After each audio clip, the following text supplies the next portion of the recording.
The anchors are pros, the broadcast is polished. As you watch today from your living room, it's a smooth operation. In reality, anchor Matt Lauer describes it best as controlled chaos.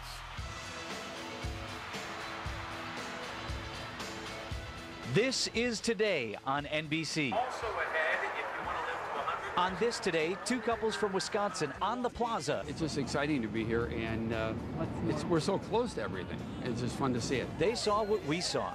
People sure move around a lot. You can't be slow around here. 10, 9, 8. You gotta be with it. You gotta be go, go, go, go, go. Hi, how you doing? Sorry, guys. I'm sorry. I'll come right back. You know what floor she's on, because there are two floors, and you're over here, or you're over there, or you're outside, because you're in a lot of places. And you're her never heels? just here. She's running. Running, because the news desk and interview sets are on the first level. This morning on Today's Kitchen. The kitchen and other backdrops are upstairs, and then there's outside. You know, this is how long it takes to get just from the inside Today Show set out to the plaza. Okay, we made it. All the different locations, all the running around is born not only of necessity, but also by design. It's controlled chaos, and we like it that way. You know, when a show is stagnant and we feel we're in the same place for the entire 2 hours, it's not as much fun for us. And it is fun. Ann and Natalie here are preparing to crash one of Lauer's kitchen interviews. And what are you're debating whether or not to bust in on Go ahead. Really? Yes. Yeah, now we can go. We got to go ahead to go drink. So we do a little bit of that too. Looks like fun on TV. It is fun here. And not just for Matt, Ann, Al, and Natalie. 8, 5, 4. Floor crew, control room. If you have a hand in the show, you are a part of the show. And everyone is on their game. The shooters behind the scenes, they're taking pictures, images that aren't even called for by the director to make sure so that everyone is contributing and we all feel like we're all involved in baking this cake. This is a great gig. I mean, if you work in television news, and you don't feel lucky to have this job, something's wrong with you. But this great opportunity does come with great sacrifice. You have to bring it every day for them. You know, look, we want to do the best we can. These folks live their lives on call. 24 hours a day, 7 days a week. They literally have their bags packed. I keep a weather go bag at all times. Whether when it's winter time, I have a blizzard bag. When it's summer, I have a flooding, hurricane type bag, and we take off. And it doesn't matter what you're doing when you get that call. It happened to me, and you get that phone call saying we need you on this big story, and you're like, I'm reading a bedtime story. Sweetie, I'm sorry, bedtime story's gonna have to wait. We're back now at 8:38 this morning. But they put the viewers first. It's a lot of responsibility when millions of Americans wake up with you. They don't say I watch you on TV, they say I start my day with you. Yes. And yeah, you want to make sure that they start it with the right information. And the right attitude to start your today. Don't just take our word for it. If you're ever out in New York, head on over to 30 Rock and get a spot on the plaza one morning. You may be surprised how it all looks in person, and I promise you will be exhausted just from watching.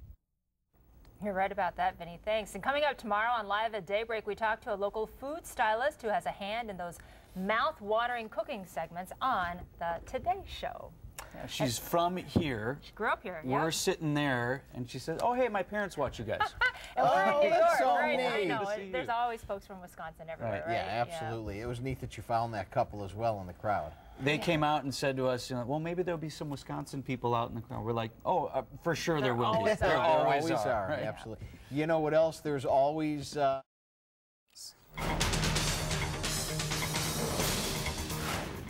Well, every visit to Lambeau Field is special for Packers fans. But one group will never forget their recent trip. Vince Vitrano shows us why.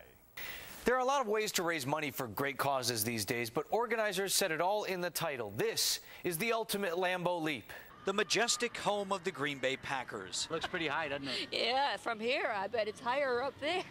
A sign of reverence and respect, even hallowed ground. But on this day, a bunch of yahoos walked all over it.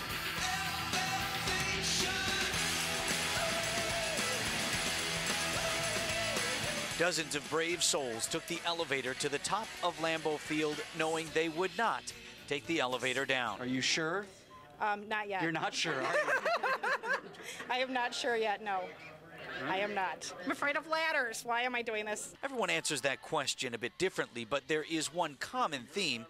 It's to raise money for Special Olympics Wisconsin. It's their social, you know, their recreation, lifelong skills. A school teacher from Madison, Joan Brennan, has worked with special needs students and knows how important Special Olympics is in their lives. And anything anybody can do to help them, I say do it. Including, flying out of a building. Flying over, rappelling off a Lambeau Field. Woo! The spectacle of people dangling more than 100 feet in the air It looks pretty fun. drew a small crowd of supporters It looked pretty fun. and dreamers.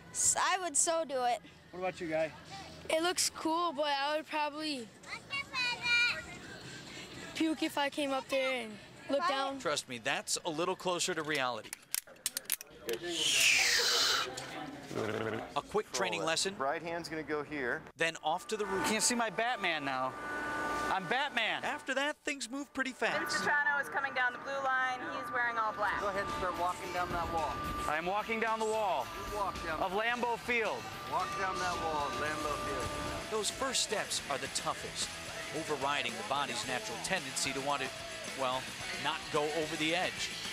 That's kind of the point of this unique fundraiser. This ain't no bake sale. It's supposed to be hard. You have to overcome your fear of heights, or you just have to put that trust in the equipment and the people working the event. And it's exactly like our athletes. They put their trust in us every day to give them a fair chance, and so they can show us what they have. It's a Lambeau Leap of faith. Excellent. Woo! Touchdown! Of all the touchdowns I've seen at Lambeau Field, this was certainly the most gratifying. The Over the Edge fundraiser is coming to Milwaukee next month. There is still time for you to raise money and sign up to rappel off a downtown office building. Vince Vitrano, today's TMJ4. All right, way to go, Vinny. And to find out how you can sign up to rappel down a high-rise in Milwaukee, just go to our website, today'stmj4.com, and look for the link. That featured Super Bowl fans hooting and hollering and lots of beer drinking. So we sent our Vince Vitrano in to class things up a bit. When you think of Super Bowl 45, you naturally think of sipping wine and staring at art.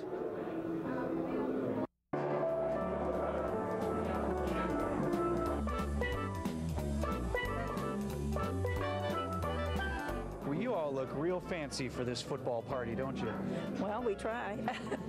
We try here in Texas. Now, Coach, when I think of NFL football and a party, I think of like fat guys drinking beer. What is this about?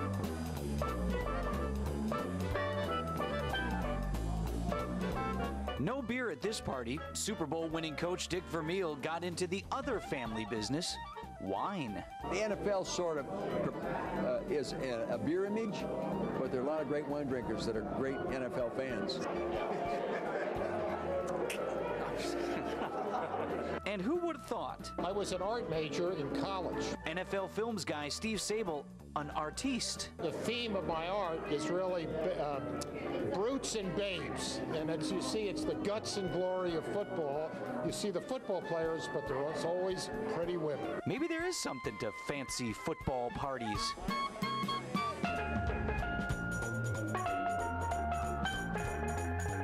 So, Packer fans, for your next fancy tailgate, it's Vermeil every time. Vince Vitrano, today's TMJ4. Love it, Vinny. Thank you. And Vermeil Wines does have a website and can ship wines to you if you're interested. Well. And now, tonight's special assignment. Well, it will cost more than $70 million. And when it's done, you might not even notice, but maybe that's exactly the point. The restoration at Milwaukee City Hall is almost complete. Vince Vitrano got an exclusive look from high above the streets of Milwaukee. Wrapped in a scaffold cocoon, venerable City Hall is beginning to reemerge. That's a whole project in and of itself, right? It hid the century-old jewel for years, but it's that scaffold that enabled Don Berenson and his crew to get at every nook and cranny. And there are a lot of nooks and crannies. Much of the finest detail is tough even to notice from the ground. All new gutters. Much less appreciate. Can you see it? Only because I know. Right. No, to truly grasp what took years and cost tens of millions, you've got to go where not a lot of people get to go, all the way up. That'll take us from this dock to the 13th floor in less than 1 minute. And we don't call it an elevator on site? No. Would they laugh at me if I call it an elevator? Yeah. All right, so I want to be down with the guys. Right. Let's get in this here hoist. Right, this is your high-speed hoist.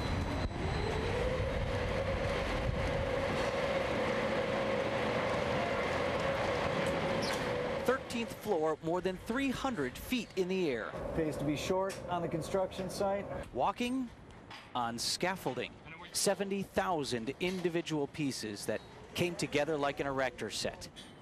Every step here is a leap of faith, believing in the men and women who assembled these platforms. They duplicated the pieces that were here. At this point on the tour, virtually everything we're looking at is new. All the brick in here, that's like the bricks. New. That's new. That's all new. All the brick around the clock face. All the terracotta, each and every one of those lion heads, same materials as the 100-year-old original. And that's just the decorative stuff. Like any home improvement project, the more work Don and his crew did, the more work they discovered. City Hall was crumbling.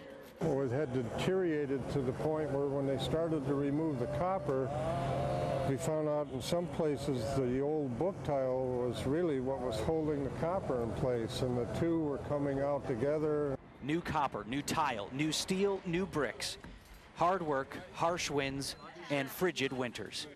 For years, these workers toiled, though certainly no harder than those who came a century before. Do you feel connected to them in some way, especially when you look at what they accomplished then? Definitely, especially when you consider the fact they didn't have the equipment that we've had today. And it's almost finished again. The irony this time around is such: the better job these guys do, the less likely you are to notice they were ever here. That's kind of the point of an historic restoration. Don't make them like this anymore. I mean, I know that's cliche, but they really don't. They really don't, exactly. This is one of a kind. And now, preserved to stay for at least 100 more years. In Milwaukee, Vince Vitrano, today's TMJ4. Wow, what a great looking building, and soon almost like new. That's a beautiful story. Thank you, Vinny. Well, we had nice weather around here.